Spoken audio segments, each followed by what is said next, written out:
Hello viewers, today we will solve the LeetCode problem 3069. So the problem is distribute elements into two arrays. So the problem is very simple and is an easy problem in the LeetCode.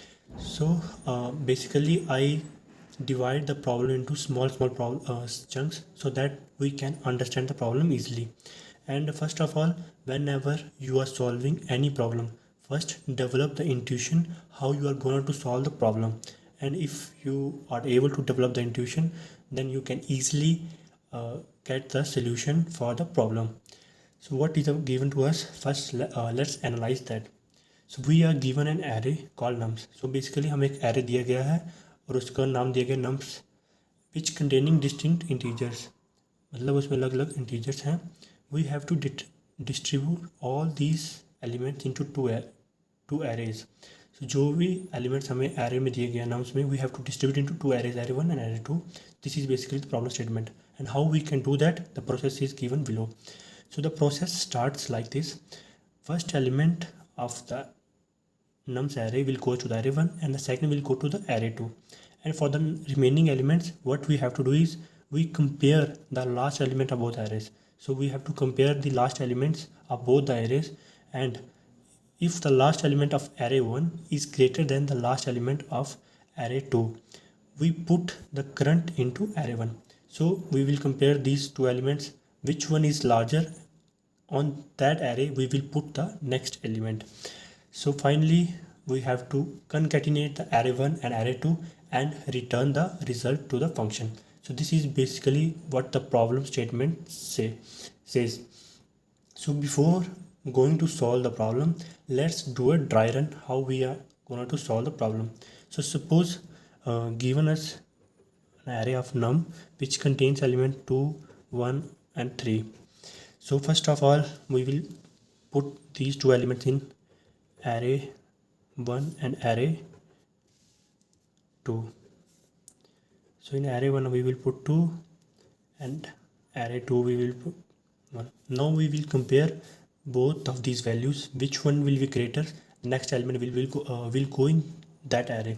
So if we compare 2 and 3, 2 is greater than 1. So the next element 3 will go to the array of 1. So array 1 will become 2 comma 3. So this is our final array 1 and final array 2. Finally we have to concatenate both the arrays and return it to the function. So the final array will become array of 1 is equals to array 1 is equals to 2, 3 and 1, and we have to return this to the main function. So this is basically what the problem statement is asking. So to solve this, like in the LeetCode, we have to write already a given function to us. We have to just write the main code which is required to solve the problem. So let's write the code, and you can check it after understanding the problem. You should type it into the text editor in the LeetCode and check whether all the test cases are passing or not. If not, then find another best solution. So let's write code for this problem. So in LeetCode we have already like function, vector, integer,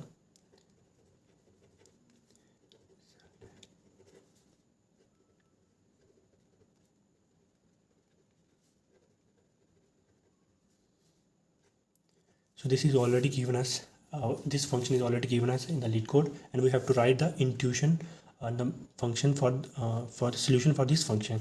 So first of all we will store the size of an array nums in some variable, so that we don't need to write it again and again. We can simply use n whenever we have to write loops. So now we have to initialize two arrays, array 1 and array 2, where we can store the distinct elements of nums. So first we will initialize vector int array 1, which will contain the first element of nums 1, and then we will declare another array which will contain the second element of nums. So after declaring the two arrays, our next job is to iterate over the nums and check the next element will go in array 1 or array 2. This is our job. So we will iterate over the nums array. So for int I is equals to 2, because first two elements we already took, so we will start the iteration from the third element. So I is equals to 2, I less than n, and then I plus plus, and this for loop will start, and we will check the next element, whatever the next element in the nums, which will go in that array. After comparing these two elements, which one is greater, next element will be going to that array. So we will compare array 1 dot back to array 2 dot back. So array 1 dot back will give us the last element which is present in the array 1. Similarly, array 2 will give us the last element which is in the array 2, and we will compare both these elements. If array 1 element, last element, is greater than the array 2 element, then we will push the next element into the array 1. So array 1 dot pushback. So pushback is basically a vector function to insert an element into an array. So we will insert the element into array 1 if the last element is greater than the array 2. Otherwise we have to put it into the array 2. Array 2 dot pushback nums of I, and here we have to close our for loop, because after iterating all the elements we will get our final array 1 and a final array 2. Now the next job is we have to concatenate both the arrays so that we can get the final output as a concatenation of two arrays. So how we can concatenate? We can directly use the insert function, which is defined in our STL standard template library of C++. You can search it on Google. So array 1 dot and array 2 dot begin, array 2 dot end.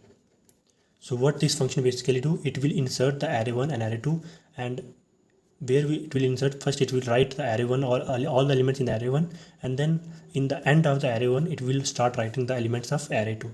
So this is a basically function of this function, we can say that. And finally what our job is, we have to return array 1, whatever the final array 1, we have to return it to the main function, which is a vector integer.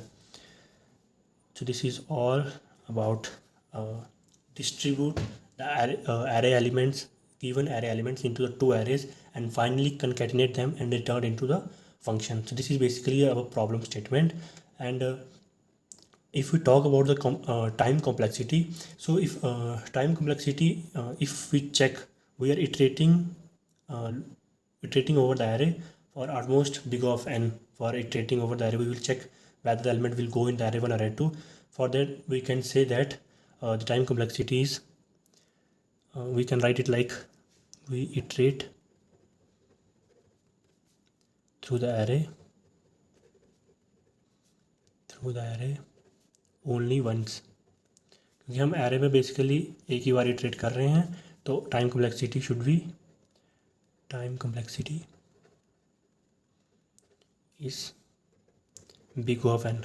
And if we talk about the space complexity, we are creating two arrays, and the size of both the arrays should be equal to the num, because these elements are only going into these two arrays. So the size should be big of n, and we can say that space complexity, as we are creating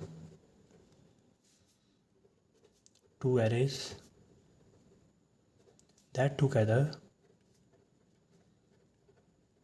store an elements,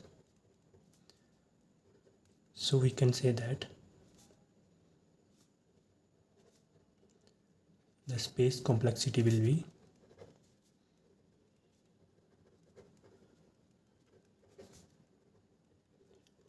big of n. So this is all about this problem, which is distribute elements into two arrays. The problem itself is straightforward, but the important takeaway here is understanding how vector initializing works in C++. And the main mistake which students make in this problem is, like, when they initialize the arrays, what they did, like, they will just like if I talk about, they will use normal braces rather than curly braces. So what if you did like this?